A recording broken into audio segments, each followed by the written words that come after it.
All right, get ready to dive deep into the world of Gatorade flavors.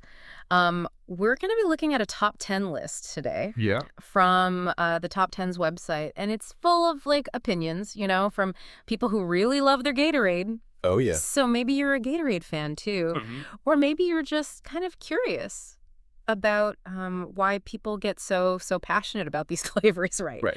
Either way, get ready because we're about to uncover some pretty interesting stuff. I think, it's really interesting how taste preferences, I mean, they can be so personal, right? They're Yeah. tied to like memories and experiences. Yeah. So certain flavors, Yeah. they become more than just a drink, Yeah. they're like almost a portal to the past. It's true. I've heard people say, even smells, they can like instantly take them back to their childhood. Oh, totally. So let's see what kind of memories and emotions these Gatorade flavors bring up for people. Exactly.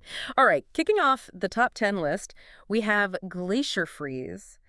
And a lot of the comments, they talk about its versatility. One person even described it as like a blank canvas for dilution customization. Oh, wow. A blank canvas. Yeah, you know. That's interesting. That suggests, that glacier freeze appeals to like that sense of control Right. and personalization. Maybe it's the perfect choice for people who are, like health conscious, Yeah, yeah. so they can adjust the sweetness, the intensity to their liking. Do you remember your first glacier freeze? I can't say that I do. It's not one that really stands out like I in am my s- memory. But speaking of memorable, next up we have the undisputed champion of nostalgia, Oh yeah, lemon lime. the classic. And the comments, oh my goodness, they're a mix of like reverence and humor. Okay. One person said that any other flavor is simply a result of lemon lime being unavailable. Oh wow, Like it's the default setting for human hydration. that's so funny. Yeah. That's so true. That comment about lemon lime being the default, it's really telling, I think. It speaks to the power of like first experiences Yeah. and how they can establish a lifelong preference. Yeah. For a lot of people, lemon lime was probably their first Gatorade, Yeah. So it created this like deep association with the brand. And it kind of begs the question, for those people who are like still loyal to lemon lime, Right. is it truly superior? Or are they just holding on to like a taste of their past? Such an interesting point. It seems like flavor preferences, they can be like a mix of sensory experience, but Yeah. also emotional attachment. Oh, yeah, definitely. Now, this one surprised me. Cool Blue coming in at number 3. Wow. And the comments, they range from like childhood memories of it curing everything to Right. more recent claims about like its energizing qualities, Really? you know? Hmm. It's fascinating, I think, how just a simple drink Right. can become associated with such powerful, almost like magical qualities. It really shows the impact of early brand experiences Mm. and how those can shape like our perceptions for years to come. Do you find yourself like reaching for certain flavors like out of habit, Mm. even if you haven't really thought about it? Now that you mention it, I do. There are certain flavors I gravitate towards, and I don't even like really think about why. Yeah. They're like on autopilot. Totally. Okay, moving on to number 4. We have orange. Right. It seems like, it's a solid, practical choice for a lot of people, with some even saying it's like their daily go-to. Orange is interesting Because, because like it occupies this middle ground. uh-huh. It's not as like polarizing as some of the other flavors, Yeah. but it still has a loyal following. Yeah. Maybe it has to do with its familiarity, Yeah. and its widespread appeal. Like orange flavor is everywhere, from juice to candy. It's a taste that we've kind of come to expect and Yeah. even like crave. Now, for a flavor with a slightly more, shall we say, adult association, we have Fruit Punch at number 5. All right, And you won't believe this. Some people swear by it as the ultimate hangover cure. the hangover cure. Oh, wow, that's intriguing. Yeah. While Gatorade does have those electrolytes that can help with rehydration, Right. is it actually like more effective than just say water Yeah. or coconut water? Yeah. Or is it maybe more about the ritual, the familiarity of that, red bottle Yeah. that gives you the psychological boost? Yeah. I'm curious, do you have any go-to remedies for those, less than stellar mornings? I plead the fifth on that one. That's fair. That's fair. But moving on to a flavor that seems to elicit some strong reactions. We have Riptide Rush at number 6. Riptide And Rush. this one's a love it or hate it situation, with some people describing it as like uniquely satisfying, while others find it chemically and overpowering. Really? Wow. Yeah. Riptide Rush's like polarizing nature. Yeah. It it highlights that complex interplay of, the factors that influence taste perception. Things like genetics, cultural background, even our mood can affect how we experience a certain flavor. Right. Some people, they might be like more sensitive to certain flavor compounds. And that's what leads to those those intense reactions. Yeah. It reminds us that really there's no universal standard for what tastes good. And that's what makes this whole deep dive so interesting, Yeah. right? It's like a glimpse into how subjective taste is and how it's shaped by so many different things. Definitely. Now, next up is a flavor with a hint of exclusivity. Ooh. Okay. Ice Punch. Ice Punch. It seems like maybe it was specific to certain schools at some point, because a Oh. lot of the comments mention like only being able to find it there. That school-specific availability probably contributed to its appeal. Mm, It's the psychology of scarcity in action. right. When something is like rare or hard to find, it automatically becomes more desirable. Totally. Think about like limited edition sneakers Yes. or exclusive club memberships. Yeah. It's the same idea. It's so true. Did you ever have any school-specific snacks or treats that like felt extra special? Oh, absolutely. Yeah. Speaking of legendary, lemonade comes in at number 8. Lemonade. Okay. And again, there's that theme of scarcity and regional preference. Okay. With some people saying it's like really hard to find in certain areas. This echoes a broader trend, I think, Mm. in consumer behavior. This desire for like the unique and the hard to find. Right. In a world of like mass production, people want things that feel, special, authentic, even a bit elusive. Yeah. And that hunt itself, it adds to the enjoyment. Yeah. I'm curious, do you find yourself like drawn to products that are harder to come by? I have to admit, there is a certain thrill in finding something unique, especially when it comes to food. Hmm. I'm always on the lookout for those like hidden gems, the ones you can't just find at the supermarket. Oh, totally. Okay, back to the list. Number 9 is Fierce Grape. Okay. And it seems like the natural claim that's like a big selling point for some. One person even said it's the only Gatorade with natural flavoring. Wow. That natural claim is it's a smart marketing tactic, Yeah. especially these days. Yeah. When people are like more and more concerned about artificial ingredients Right. and additives, Totally. it taps into that, that growing desire for transparency and authenticity in food and beverages. And rounding out the top 10, we have Fierce Strawberry, All right. which got some truly passionate responses, Oh, wow. including one person who called it a holy drink. A holy drink. That's amazing. The holy drink comment, even though, kind of funny. Yeah. It speaks to the genuine passion, I think, that some people feel for these flavors. And again, the scarcity factor, Yeah. that probably plays a role in amplifying that passion. Yeah. When something is hard to find, it becomes even more desirable. Have you ever encountered a product that sparked that kind of like servant devotion? Well, I wouldn't say holy drink level, Okay. but there are definitely like certain brands and products that I'm fiercely loyal to. I think we all have those personal favorites, Right. It's amazing how something like as simple as a sports drink can tap into such, deep emotions. Absolutely. And the interesting thing is we've only just scratched the surface here. Yeah. There are so many other Gatorade flavors out there Right. with the dedicated fans, each with their own story to tell. That's right. The top 10, that was just the beginning. Yeah. In the next part of our deep dive, we'll explore some of those hidden gems. Yeah. And we'll go even deeper into the psychology of taste, brand loyalty, and the power of nostalgia. Welcome back to our exploration of Gatorade flavors. It's amazing what we can learn about people and trends from, just a sports drink. Wouldn't you say? Totally. It's like we're peeling back the layers, right? Yeah. Of like passion and nostalgia and even a bit of psychology. Right. So are you ready to dive into the next batch of contenders? Definitely. I'm really curious to see what other gems we unearth. Yeah. All right. First up, we have Glacier Cherry. Okay. And it seems like it made quite the impression on one commenter who said it like converted them from their previous favorite rainberry. Wow. That's a perfect illustration of how um, taste preferences can, they evolve over time. Yeah. Like as we try new flavors and our palates mature, what we used to think was, the best can be like totally dethroned by something new.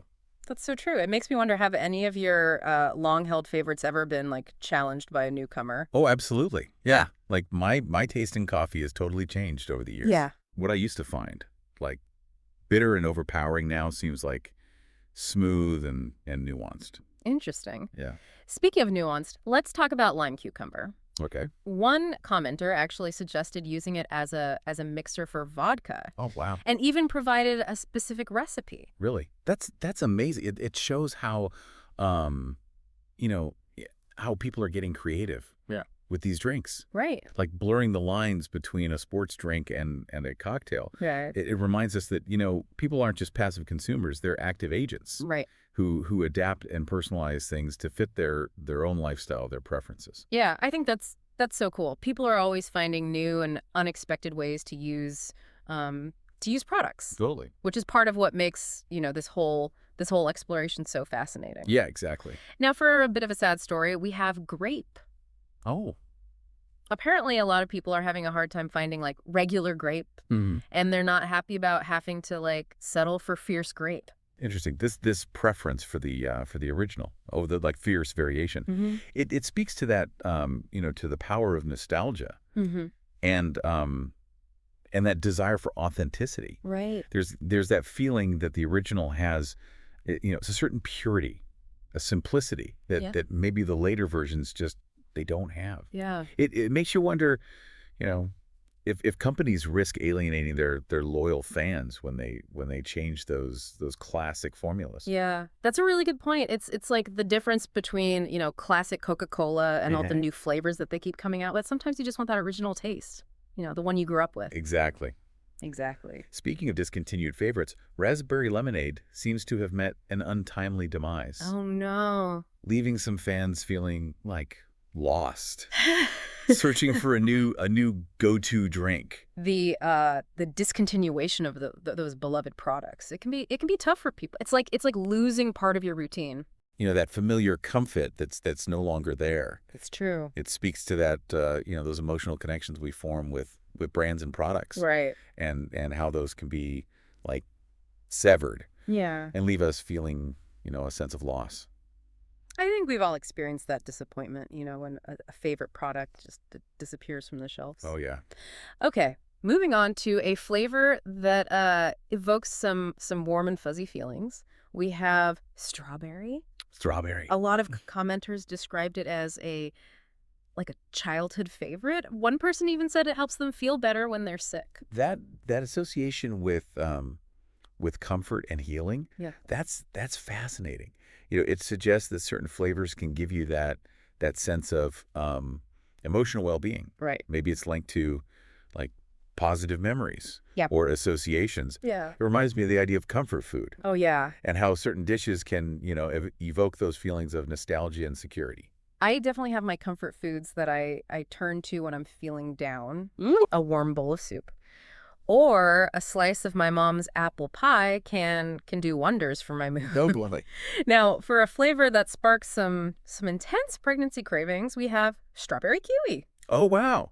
Strawberry kiwi. Okay. One commenter shared a story about, like, being unable to find it anywhere, leaving her, and I quote, pregnant heartbroken. Oh, no. That's rough. Yeah. This anecdote, it highlights the impact of limited availability Mm-hmm. on consumers, especially when it's a product that they rely on or crave. Mm-hmm. Pregnancy cravings are real, Yeah. and not being able to satisfy them can be incredibly frustrating. Yeah, it's true. It speaks to the importance of like supply chain management and making sure that that products are available to those who need them or want them. It's a good reminder that even like seemingly mundane products can become incredibly important to people, under certain circumstances.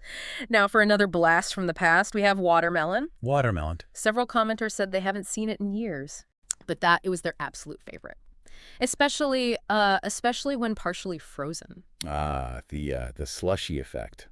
There's something about that, like, icy, semi-frozen texture, Oh, yeah. especially on a hot day. Right. It adds, like, a whole other dimension to the sensory experience. Do you have any fond memories of, you know, of creating those, like, makeshift slushies Yeah. from your favorite drinks? Oh, absolutely. That was a summer ritual. Yeah. We would take whatever juice we had, in the fridge, put it in a plastic container, stick it in the freezer for a few hours, and it was always a deliciously messy treat. I love it. Speaking of treats, G2 Grape gets a shout-out for being a great post-late night drink. Yeah. One commenter even said it makes you feel like you've come out of a 10-year coma. That's a powerful image. That comment, even though it's, a little hyperbolic, Yes. it speaks to the perceived revitalizing properties of Gatorade, Right. particularly the G2 with its, lower sugar content. It's marketed as a healthier option, Yeah.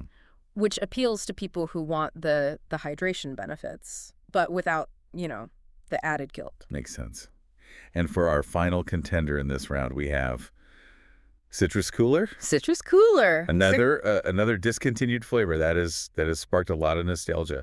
One person even said it was better than their previous favorite, orange.